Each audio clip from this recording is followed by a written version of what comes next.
प्रधान सभेमध्ये उपस्थित असलेले असोसिएशनचे अध्यक्ष मेंडोजा साहेब, उपस्थित मुंबई पोर्ट प्राधिकरणाचे अधिकारी आणि सर्व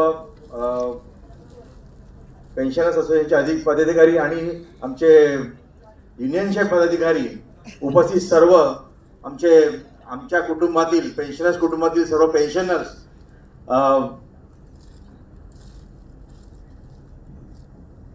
ज्या उदरातून जन्म घेतला ती जन्मदाती आई आणि ज्याने उदरभरण करण्यासाठी आपल्या स्वतःच्या पायावर उभा राहण्यासाठी आमचा मार्ग मोकळा केला ती गोदी माता ह्यांना प्रणाम करून मी एवढंच सांगेन की आज मी देखील तुमच्या कुटुंबाचा एक सदस्य आहे आणि मी पाहिलेलं आहे की मी एकदाच मला जाण्याचा योग आला पेन्शन असोसिएशनच्या ऑफिसमध्ये कार्यालयात. त्यावेळी तिकडे बरेचसे पेन्शनर्स बसले होते आणि मेंडोजा साहेब आपुलकीने त्यांना संपूर्ण कागदावर कॅल्क्युलेशन मांडून त्यांच्या दाखवत होते. मला खरंच बरं वाटलं की कोणतरी चांगलं काम करतंय. खरं तर सेवानिवृत्त झाल्यानंतर बरेचसे लोक घरी बसणं पसंत करतात. आता आपण बरेच वर्ष 30-40 वर्ष सेवा केल्यानंतर आता आपल्याला थोडंसं कुठेतरी बऱ्याचशा लोकांची मुलं आज परदेशात आहेत. तिकडे जाऊन तिथे आपलं आयुष्य व्यतीत करत असतात. बरेचसे लोक आपल्या कुटुंबासोबत आपला वेळ घालवत असतात.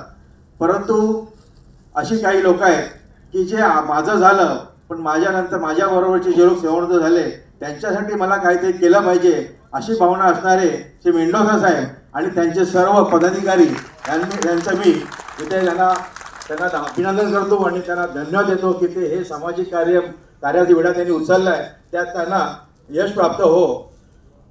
तसेच या इकडे चौधरी साहेब आणि जांभेकर मॅडम उभे आहेत, बसलेले आहेत आमच्यामध्ये. त्यांना देखील मी चौधरी साहेबांच्या आणि माझं बऱ्याच वेळा खटके उडलेले आहेत या पेन्शनर्सच्या संदर्भामध्ये.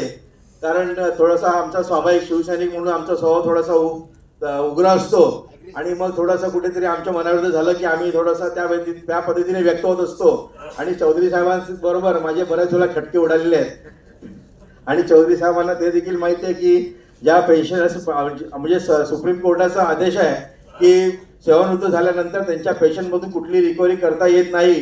त्यानंतर देखील आमच्या मुंबई बंदराने त्यांची रिकव्हरी केली आणि त्यासाठी मला बरंच त्यांच्यासाठी झगडावं लागलं. परंतु लढा देत असताना आमच्या अधिकाऱ्यांबरोबर ज्या वेळेला वाद झाले, परंतु ते तात्विक वाद होते, ते त्यानंतर मग त्यांनी त्यांच्या त्या पद्धतीने केलं आणि आता जे त्यांचे रिस्टोर करायचं आहे त्यांना त्यांची रिकव्हरी थांबवली.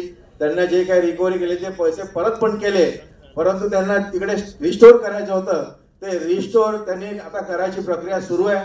आणि मला वाटतं की मला असं कळलं की आता एरियसचं काम एरियस काढायचं काम चालू आहे, जे आता कर्मचारी आहेत कर्तव्यावरती. आणि ते झाल्यानंतर जी ही मंडळी आहे ज्यांचं जे रिकव्हरी केली आणि त्यांना रिस्टोर करायचं आहे अशा लोकांचं काम हाती घेतलं जाणार आहे असं मला जांभेकर मॅडमकडून त्या दिवशी कळलं.